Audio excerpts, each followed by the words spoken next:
Yeah.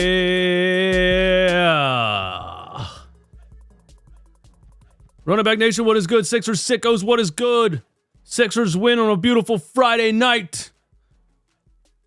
Instant reaction right now. The Philadelphia 76ers beat the Toronto Raptors 121-111 in what was one of the weirdest games I have watched this season. After absolutely showing up and showing out against the Minnesota Timberwolves, the Sixers came into this game. And man, there was just a very weird energy in the air from the jump. Joel Embiid on Jakob Poeltl in the beginning of this game was so bad, I couldn't figure it out. And the second half was a totally different story. The first half was terrible. The first quarter was terrible. We were down by 14, I think, to the Toronto Raptors in the first quarter of this game.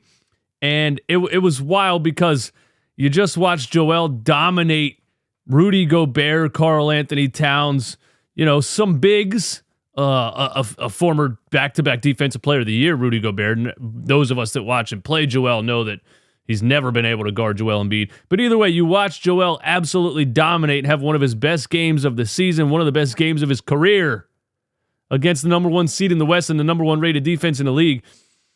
And then he comes out in this game against Jakob Poeltl and for some reason looked completely out of sync, completely out of touch, looked off balance, it looked like Joel Embiid was playing FIFA all night and just didn't sleep at all. And then, you know what I mean? You ever stay up all night and try to play a basketball game? That's what it looked like to me in the first quarter. I didn't think he was getting Poeltl under the rim like he should have in the first quarter. I didn't think he was being physical in the first quarter. There was a sequence where he had like back-to-back turnover and then tried to completely foul bait on the other end and didn't get the call. The first quarter was so off. It was wild. And then he rolls his ankle on Jakob Poeltl's foot on a play.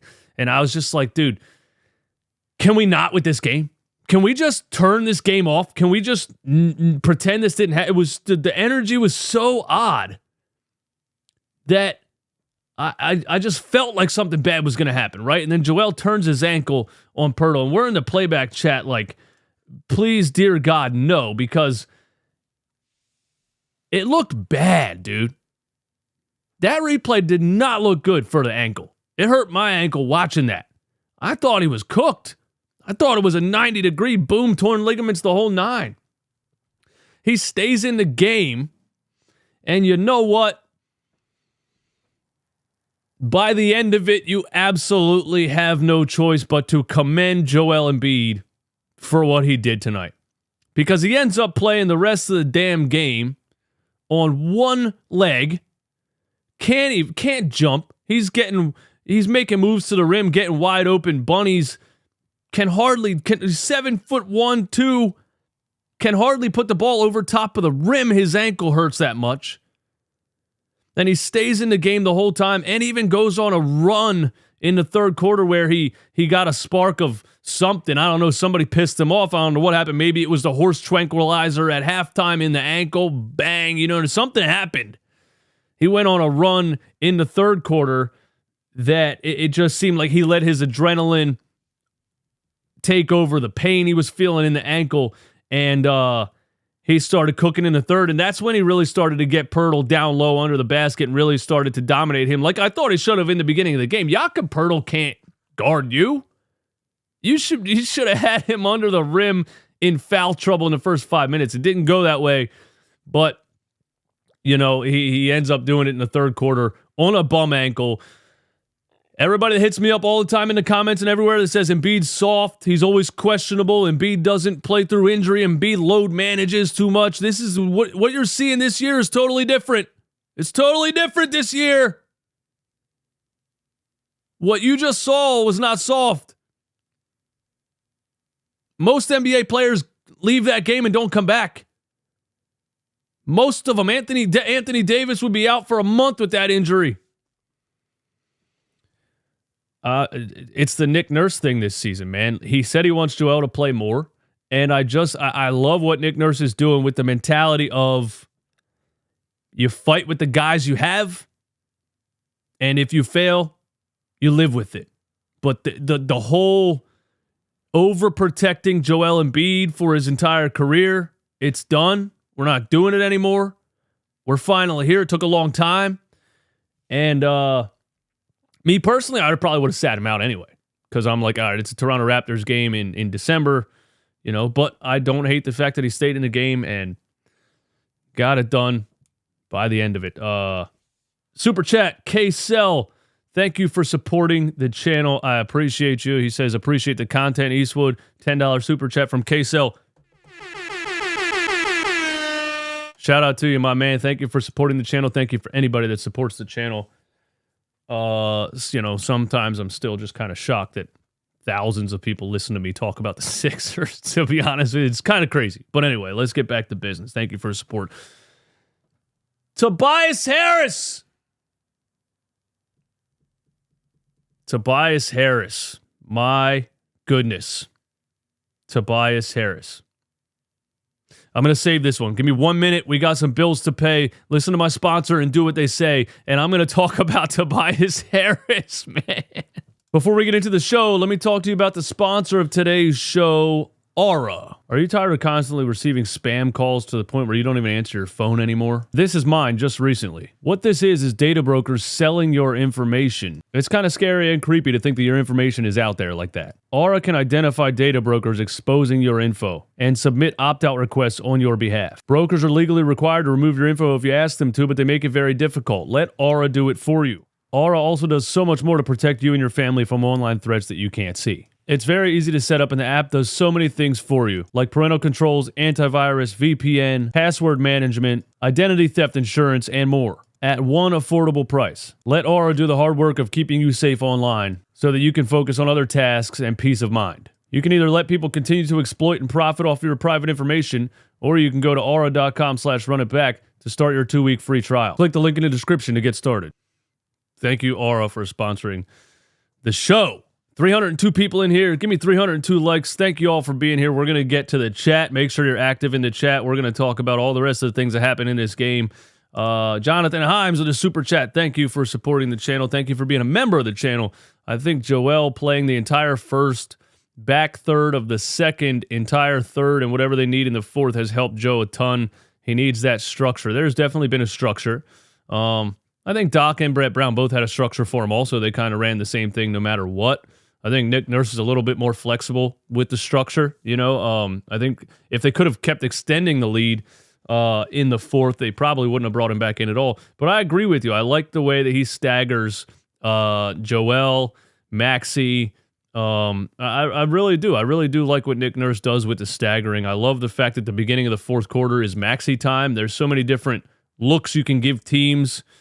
Pat Bev didn't play in this game, but there's segments of games where Maxey's out there as the lead guard, then Maxey's out there with Pat Bev, Maxey's out there as the main scorer, then Embiid comes back in and they run the two-man game. There's a lot of different looks, there's a lot of creativity, and that is just having a real NBA head coach who has now beat his former team, 3 times this season? 3 times? Are we 3-0 against the Toronto Raptors? I think we are. John Castigli. I'm sorry about your last name. John C. Sorry about your last name. I'm sorry I can't say your last name. I'm not sorry about your last name. John C. Thanks for the support. Merry Christmas to you and your family. I can't wait to see what Morey does at the deadline. I would love OG and Dougie McBuckets. Dougie McBuckets! Yeah, we're going to talk about OG too because I know people are going to be prisoners of the moment with that. But we got to start with Tobias Harris, okay? Because people are going to be prisoners of the moment with this too. All right?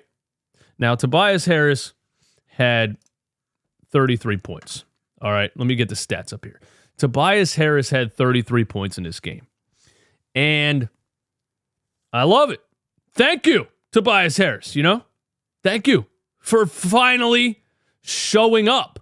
Thank you for joining the party, Tobias Harris. Thank you for one of the very few times you've played like a high-paid NBA player. I'm not even going to say max contract player. Thank you. We're not going to, that's the thing. People are going to celebrate. People are going to celebrate. You know what I mean? This is what you're supposed to do, Tobias. This is how you're supposed to play all 5 years of the contract, Tobias Harris.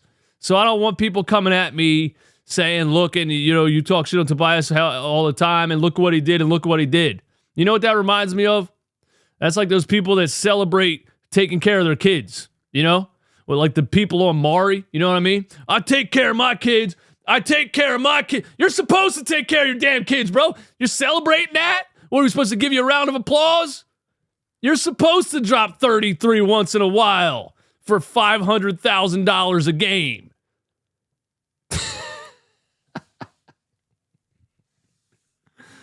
Oh, people are insane, but I love it. It was a great game from Tobias Harris. He was confident early. He was physical early. And this reminds me of what he was doing at the beginning of the season, where I said Nick Nurse unlocked Tobias Harris. Remember those first 5, 6, 7, 8 games? And we said Nick Nurse unlocked Tobias Harris, and he was staying square. He was being strong. He was fighting through contact instead of trying to go around defenders. He was finishing strong and one, getting to his spots.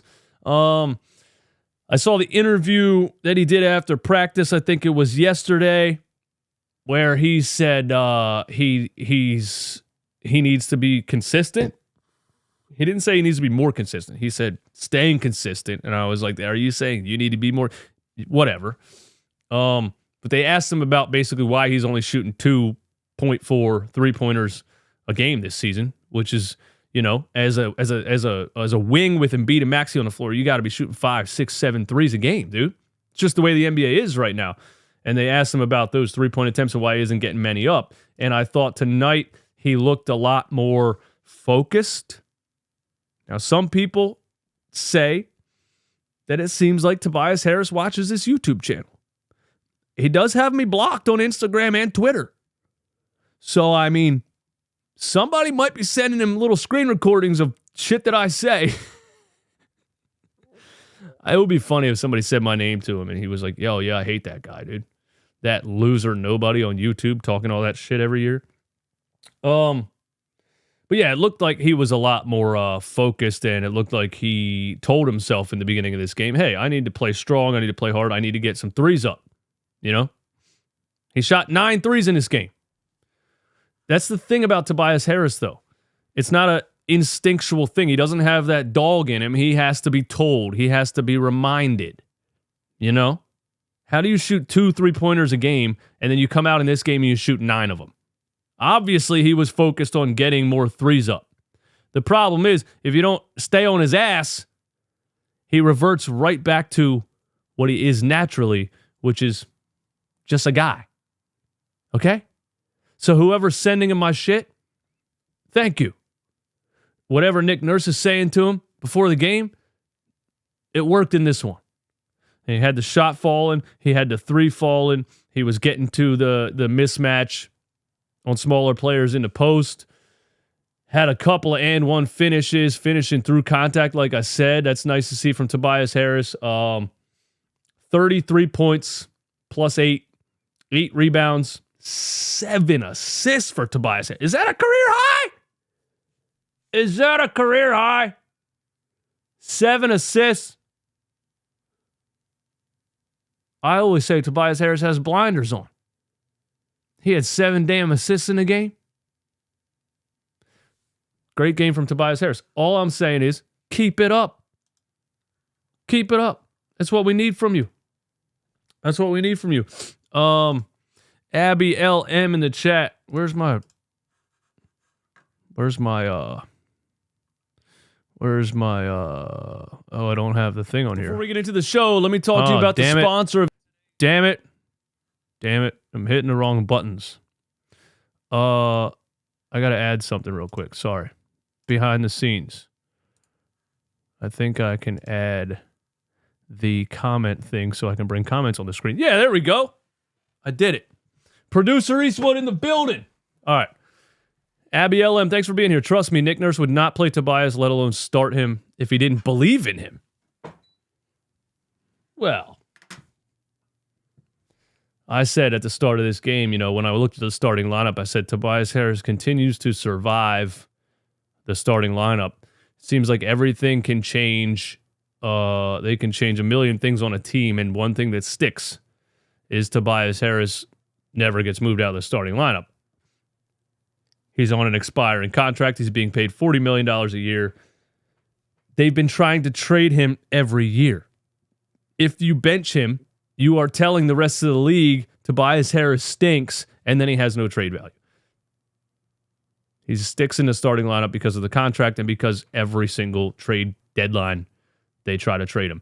That's what I think. Now, before I talk about Tobias, before I talk about what Tyrese Maxey did in the game and some other things, we'll go ahead and do this. Phil, thanks for joining me, Phil. I saw some of your comments today on my OG Anunoby video. First of all, the basketball gods hate me as a content creator. Okay, I'm gonna throw that out there. I could put up a video in 1997 saying Michael Jordan's the greatest player of all time, and that day he would put up a goose egg. I make a video today just trying to explain with clips, with game film, what OG Anunoby would bring to your team defensively and offensively. And yeah, he's been struggling recently on the Toronto Raptors, and he comes out tonight, and it's just funny because I also compared OG Anunoby's catch and shoot statistics literally side by side with Tobias Harris's catch and shoot statistics. And the basketball gods say, oh yeah, watch this. And Tobias Harris goes out and has the best damn game of his Sixers tenure on OG Anunoby's head. You can't make this shit up. I'm telling you right now, you could sit with me at a blackjack table, and if they allowed you to put money against me, you would win money. All I'm saying is OG Anunoby is a perfect fit as a high-level role player 3-and-D for the Philadelphia 76ers team. I see other people in the chat saying he averages 14 points per game with a clown emoji. Smoke 215. Tobias had to have smashed your... All right, dude. Tobias had to have smashed your lady or something because the hate makes no sense. Smoke 215. Your name fits because you clearly want the smoke. Tobias Harris must have smashed my lady because the hate makes no sense. No. Tobias Harris did not smash my lady. You know what Tobias did for me to hate him so much? He stunk for 5 years!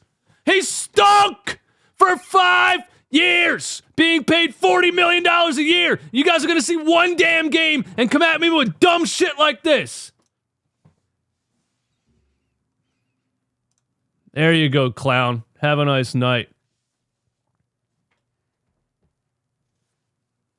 You got what you wanted out of me, though.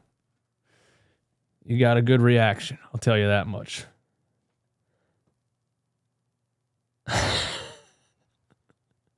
Dude, he fucking sucked for most of the contract. I shouldn't have to explain this. He drops 31 game, and you guys are going to act, come on, bro. I knew this was going to happen. This is why I got to be selective with the chat. Jesus. Bro, are you, oh my God. I shouldn't have read that. I saw it. I shouldn't have read it. I saw it, and I shouldn't have read it. Where was I? OG Anunoby is just a high-level role player that would fit perfectly as a 3-and-D player. The numbers don't lie.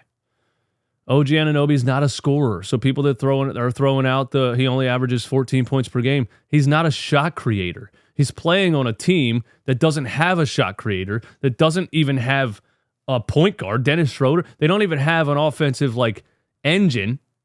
And you got players like Scotty Barnes, OG Anunoby, and Pascal Siakam constantly trying to create shots for themselves when really they are just a role player. They're a guy that's supposed to fit into space beside some star players and do their thing. That's what OG Anunoby is.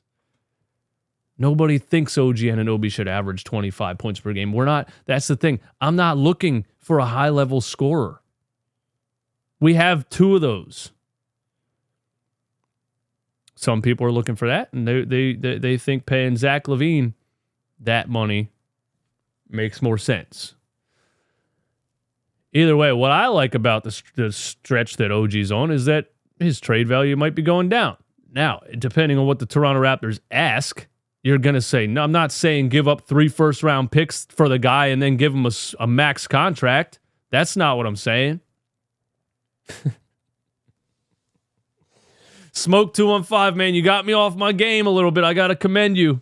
It's the clown emoji that pissed me off. If you want to have a conversation like adults, then just have the conversation. Here, let me explain to you how you do this. I know a lot of you guys in this new age, in the new generation, have never been outside and never communicated with somebody in real life. Here's how you do it. Somebody says something to you, and you say, hey, I disagree, and here's why. What do you think of this? And then that person says, nah, I don't get it. I think you're a little bit off on this here. And then you say, okay, agree to disagree. High five. Let's have a beer together. That's how people communicate in real life. Do you understand? No, you don't, because you never went outside and talked to anybody. Most of you guys would get beat up in a bar. So I'm just letting you know, if you're under 21, which a lot of you probably are, you're going to have to learn how to communicate if one day you want to go outside. Okay? People today communicate by saying, you have no idea what you're talking about. Clown emoji, clown emoji, clown emoji. Let me get back to my show. Tyrese Maxey saved us, okay? Nightly awards. Here's what we're going to do. Player of the game. My player of the game.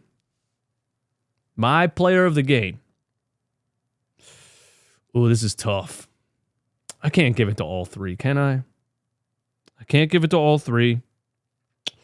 My player of the game. Just me. But my player of the game, Tyrese Maxey. And I'm going to tell you why. Now, I would love to give it to Joel playing on a hurt ankle. I mean, that if you give it to Joel, that's fine too. I'm not going to disagree with you. Here's what I think. Tyrese Maxey, once again, fourth quarter, Embiid on the bench. Bum ankle. Tyrese Maxey took over the game again. Took over the game again. 23-year-old Tyrese Maxey taking over the game again. 2 huge threes in a row down the stretch. One around a screen or off a step back dribble. And then one, he was just feeling it. He's about 35 feet from the rim. And he says, I'm just going to shoot this. And just the body language when he let it fly, he kind of just backed up and walked away because he knew it was money. It's one of the best feelings in basketball when you let one fly and you're just like, that's fucking going in. I'll see you guys on the other side of the court. When you needed something, when you needed someone to step up and put them away, while Joel Embiid has a hurt ankle, and Tobias Harris didn't have the hottest second, didn't have as hot of a second half as he did a first half. Tyrese Maxey stepped up once again, put the team on his shoulders, and put them away. And I just love it because so many people think they have a crystal ball, and so many people thought they could predict Tyrese Maxey can't lead a team. Tyrese Maxey will never be the guy. Tyrese Maxey will never be clutch. He'll never be a guy that can lead you in the fourth. How many times now, just this season, have you seen Tyrese Maxey lead this team in the fourth quarter?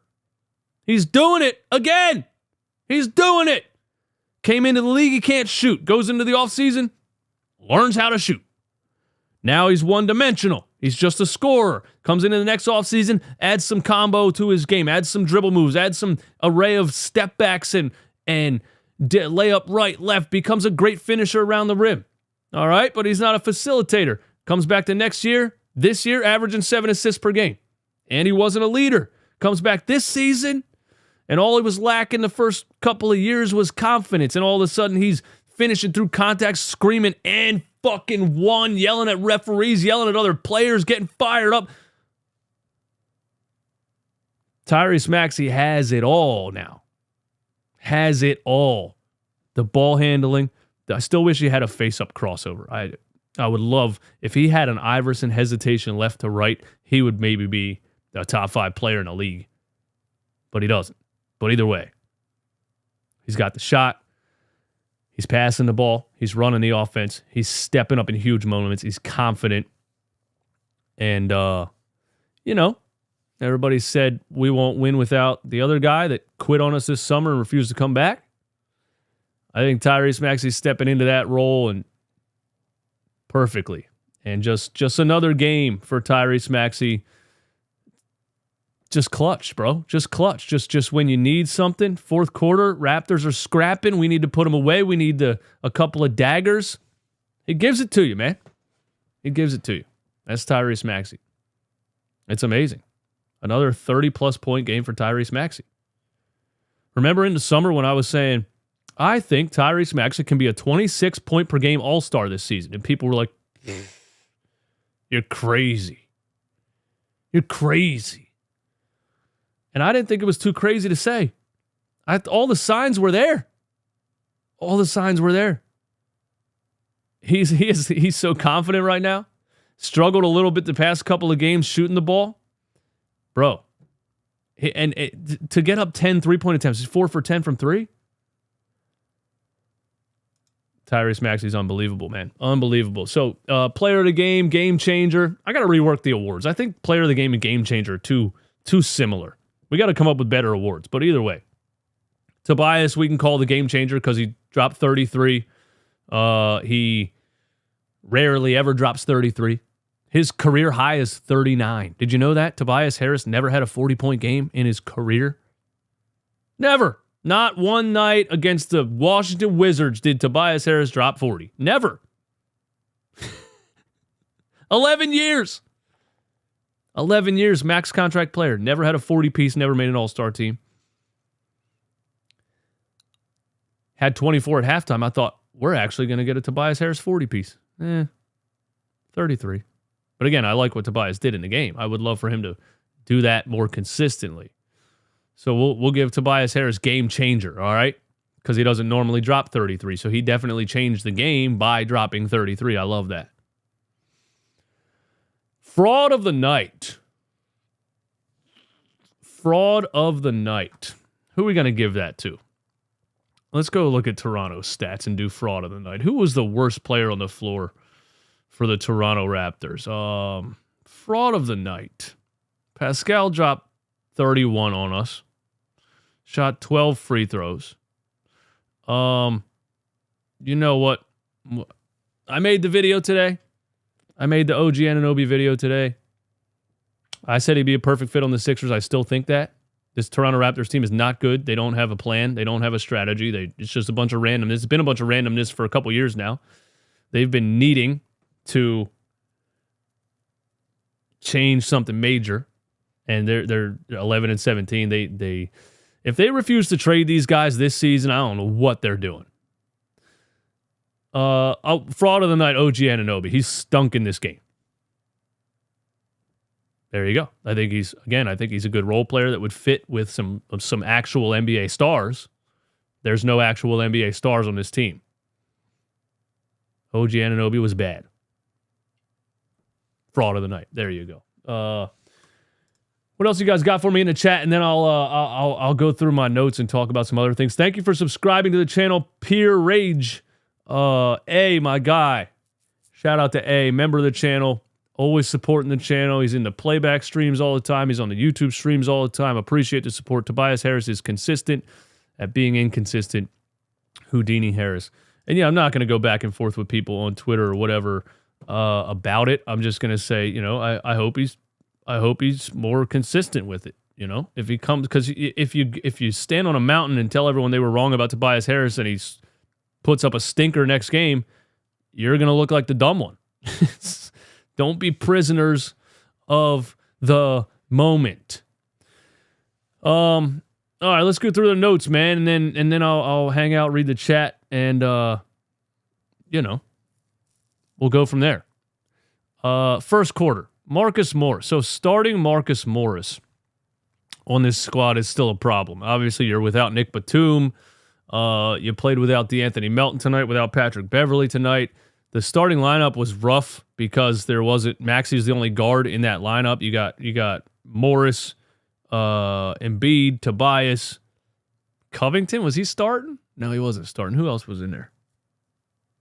I forget. Whatever. Tobias, Embiid, Maxey, Morris, Oubre. Oubre was in there. Marcus Morris is a guy that can give you some offense at this stage of his career, but he is so bad defensively. It is unbearable. And the Sixers were down by 14 to the Toronto Raptors in the first couple of minutes of this game, in 7 minutes. And Marcus Morris's defense, or absolute lack thereof, was the reason for that. He got beat so many times in the beginning of this game. And I watched the same thing when you started him at center against the Pelicans. He can't defend at this stage of his career. He can't move fast enough. I mean, not even close. Everybody just blows by him, and he can't box out, and he can't. I like Morris in spurts, but if you're in situations with this roster where you have to start Marcus Morris, you're in big trouble because he can't defend anyone in the NBA. There's my take on Marcus Morris in the first quarter. Let's see. Joel Embiid looked sloppy early. Man, he looked sloppy early, dude. What was he doing in the beginning of this game? Turnovers. I mean, he couldn't do anything. He actually got the ball down low one time in the first where I was like, why isn't he getting the ball under the rim? Put Pirtle under the rim, dude. He can't guard you. And he lost the ball out of bounds. He threw a couple of them out of bounds, trying to make some ill-advised passes. He had, how many turnovers did you? He had 6 turnovers. I feel like 5 of them were in the first quarter. It was a crazy start to this game. Jakob Pirtle was having the game of his life to start this game, dude. What did he hit? 16 floaters in the first quarter. Jakob Pirtle couldn't miss in the first quarter. It was wild to see, Joel dominate the Minnesota Timberwolves and then come out and look like he was getting his ass kicked by Jakob Pirtle. And then, of course, hurt his ankle and had a better game on a bum ankle than he did before he hurt his ankle. So, I don't know. It was one of the worst starts to a game that I've definitely seen all season. And Tobias Harris had the hot first quarter, was keeping us alive in the first quarter. So we didn't sink too far. We were down by 14, though. It wasn't fun. All right, second quarter, Paul Reed airballed a 3. But then he had a block on the other end. Shout out to Paul Reed. He's just that guy. He's just a firecracker. You never know what's going to happen. There was a series where Daniel House Jr. did some of the dumbest things I've ever seen, and I wrote it down here. First of all, we're still in the second quarter. Joel Embiid blocks Jakob Pirtle twice. The bum ankle. He's limping around. He's still blocking shots. Just an absolute warrior in this game. He airballed a dunk to start the third. That's when I knew his ankle was seriously hurt. He had a nice spin move, baseline, 7'1", 7'2". You think he's going to dunk it, and he just couldn't jump. Threw the ball over the rim. It was crazy. And then he ran the entire length of the floor a couple of plays later, made the lay-in, but tumbled into the front row because he couldn't brace himself, and the ankle was just hurting him so bad. I'm interested to get an update on Joel Embiid's ankle because, he sprained it pretty bad, dude. When I saw that replay, I was like, wow. I thought it went 90 degrees. I thought he was done. I thought he was going to get carried off the court. The fact that he continued to play was crazy, but he wakes up in the morning, that thing might look like a softball. You know what I'm saying? So we'll find out, man. We could be, knock on wood, Hopefully we're not looking at an extended period of games without Joel, but that roll of the ankle did not look fun. Getting to the mid-range on the block. Oh, yeah, the end of the third is when he really started cooking. So it was like the defensive plays kind of brought him out of it, and then he finally got like a spark where he was looking at Pirtle and saying, like, you are nothing to me. I will dominate you. And that's when he started getting him on the block and getting to the turnaround fadeaways and just had a run there in the third quarter where we were like, oh, my God, Joel looks like himself. Had a little spark. It was nice. He was on a roll. And Daniel House Jr. was on the floor. And here's the thing about a guy like Daniel House Jr. Again, it's the Mark Sanchez effect, right? You start him one game, you're going to be like, wow, this guy's an NFL quarterback, or Gardner Minshew effect, right? You start him 2 games, 3 games, wow, how's this guy not starting on an NFL team? And then if you give him too much time, he will show you why he's in the position he's in, right? Daniel House Jr., same situation. I love what he does in a certain amount of minutes. I love what he does when he gets time on the floor. When he has too much time on the floor, he reminds everyone why he doesn't get much time on the floor. Joel Embiid was cooking at the end of the third quarter. Daniel House Jr. got the ball in the wing, and for some reason, in his mind, he said, it's my turn. And there's a play, if you guys were watching the game or if you watched the replay, Joel is right in front of his face calling for the ball. And he didn't give it to him. He did like a double pump fake. He took a dribble, and then he tried to pass it underneath to Joel, threw it at his feet for a turnover. Then he had another turnover. At the end of the third, they went on like I don't even know what the run was. A lot of it was because of Daniel House Jr. having the ball in his hands. I was like, get him out of here, bro. Please call a timeout and get him out of here. How in the world did Daniel House Jr. end Joel Embiid's scoring run in the third quarter? It was crazy. It was like that play where J.R. Smith didn't give the ball to LeBron. Remember that? It was just like, bro, stop, man. Stop. Daniel House, please stop. You just can't.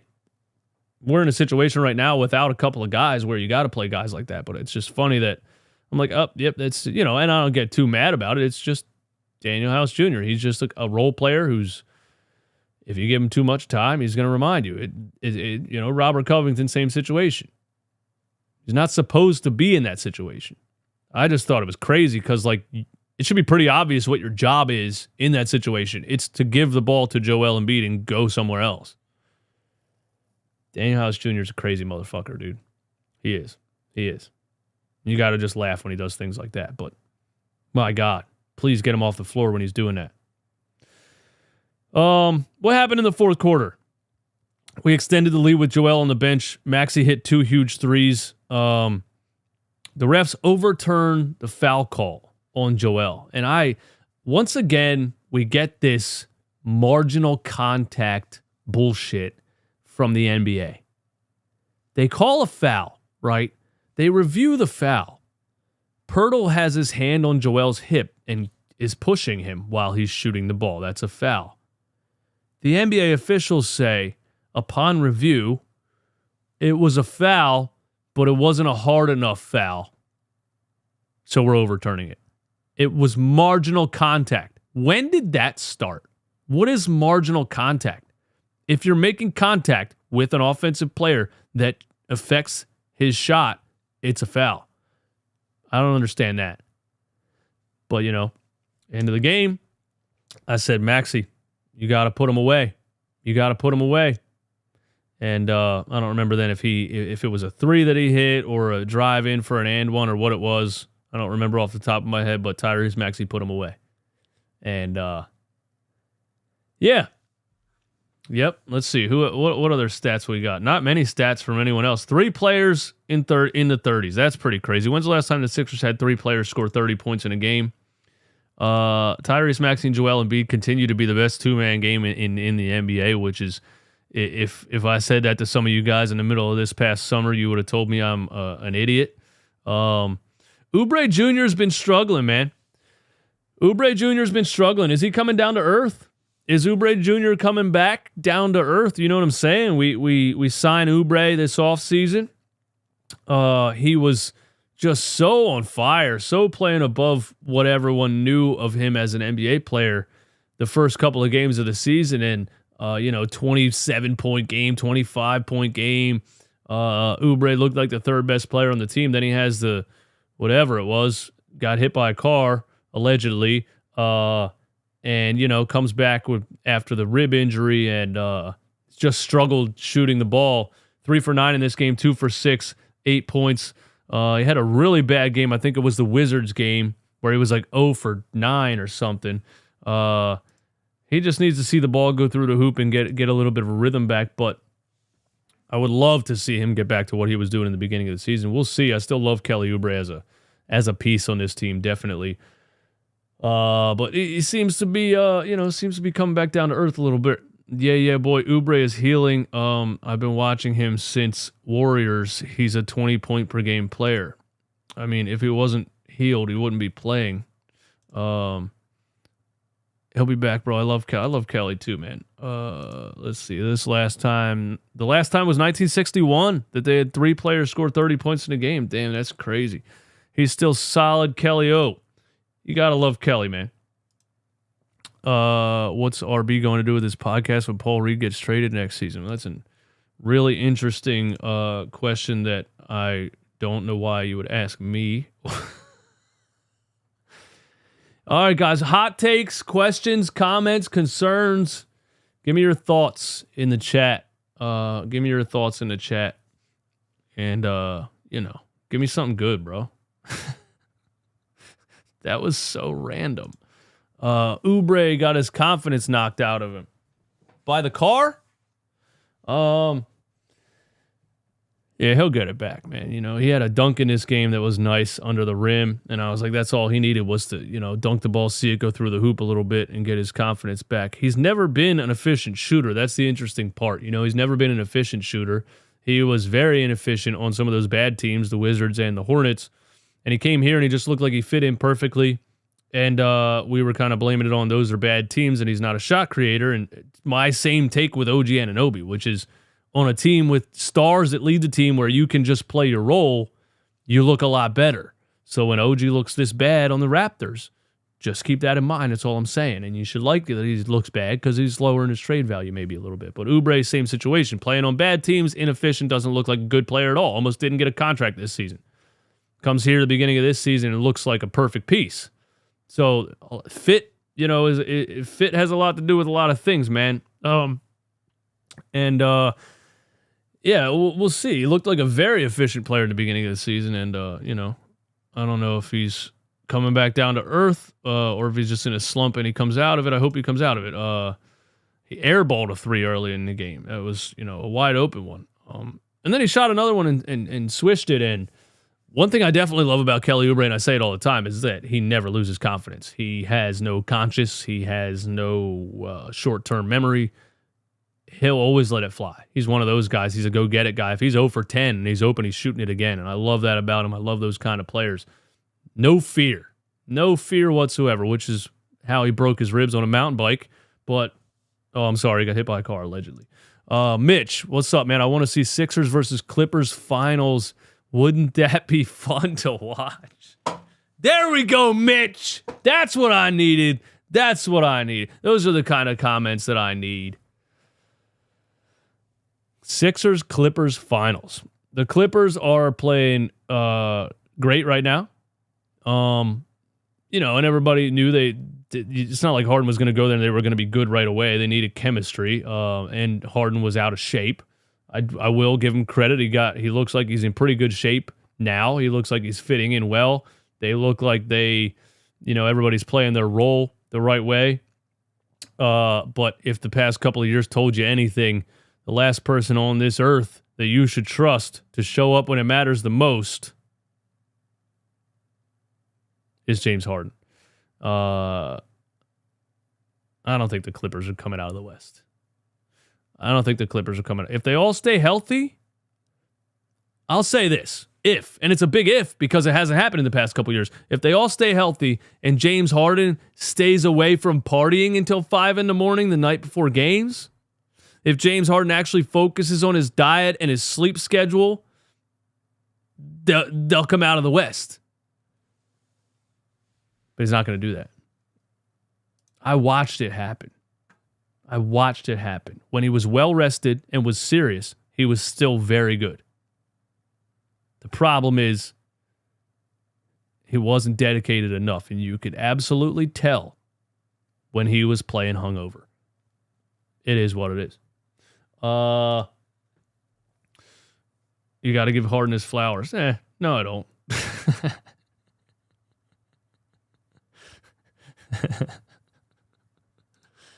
I hold grudges. Something I do, you know. Josh Hughes, Zach will just take the ball out of Tyrese's hands just like Harden did. Exactly. I'm not looking for a scorer. I think Maxey's playing a perfect game right now. Maxey and Embiid are working perfectly together right now. I do not want a third player. You know, someone was saying in the playback stream that we should get Kawhi Leonard in the offseason. I'm like, why are we saying this? You don't want to add a player who thinks he's a first option. You want to add players that can bolster the middle of the roster. The Alex Caruso types, the OG Anunoby types, the Malcolm Brogdon types, the Lauri Markkanen. I don't even say his name a lot because I think he's so unattainable. But a player like that who has star potential but can play off ball and really is an unselfish player and really doesn't demand the ball and really could help you in a lot of different ways. Offensively, defensively, 40% three-point shooter. What is he, 6'11", 7 feet tall? I made the video on OG Anunoby because I think it's a realistic trade option, right? I haven't even given my opinion on Lauri Markkanen because I just don't think it's a realistic trade option. Sixers land Lauri Markkanen somehow, some way. They're a championship favorite. But unfortunately, I don't see that happening. I don't see that happening. I don't see that happening. Robert Covington is leading the league in deflections. Dude, Robert Covington's defense has been insane. Every game I watch when he comes in, Robert Merrick, thanks for subscribing to the channel, man. I appreciate you.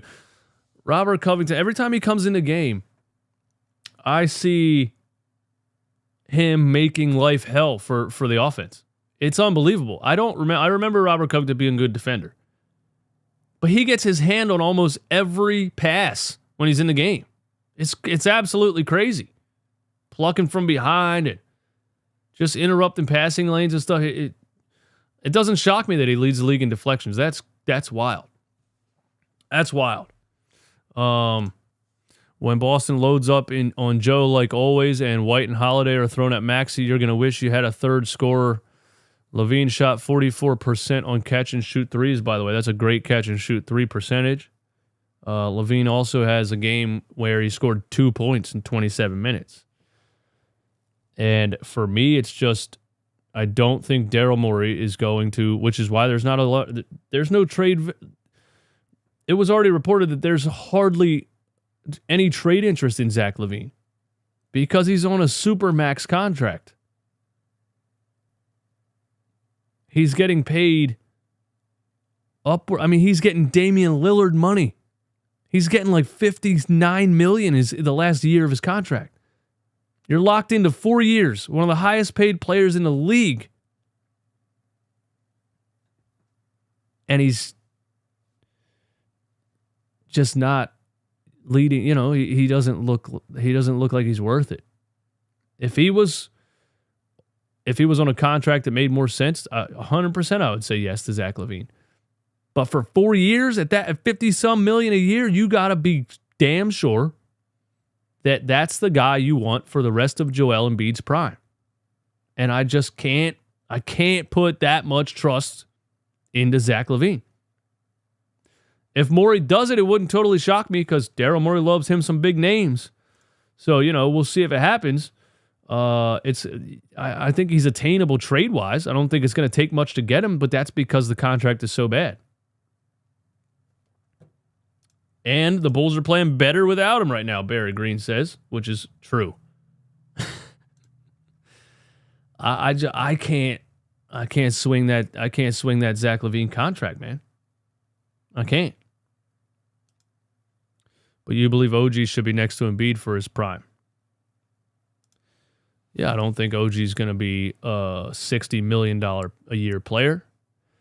OG Anunoby's a defensive player of the year candidate every year. He's 26. He shoots 39% on catch and shoot threes. Yeah. Doesn't require the ball in his hands, can catch and shoot, and plays a high level defense at a more affordable price, I presume, than Zach LaVine. That's just what I think. But again, everyone's a prisoner of the moment. So then they see this game with OG Anunoby and they're already hitting me up on Twitter and everywhere saying, I don't want him because look how much he sucked in this one game. And Tobias drops 33 points and everyone's going to act like, oh, the Facebook groups are probably going nuts, dude. I left all the Facebook groups because I never seen so many Tobias Harris defenders in my life. It's got to be his immediate family in there or something. Tobias has this game and OG Anunoby stinks it up in this game, and now everyone's saying, Tobias is the guy that we can't get rid of and OG sucks. So prisoners of the moment, it is what it is. Hey, listen. Either way, thank you all for tuning in. I appreciate you hanging out with me for another edition of Sixers Post Game Live. These episodes of Run It Back Philly are on Apple Podcasts and Spotify if you want them in audio form. Thank you to Aura for sponsoring the channel. Sixers win again. Couple days off, and then we got the Miami Heat on Christmas Day. If you're not in the playback streams, you're missing out. 8 o'clock on Christmas Day. Call me a Sixers sicko. It's what we are. I'm going to be here on Christmas Day. Only the real sickos will be there.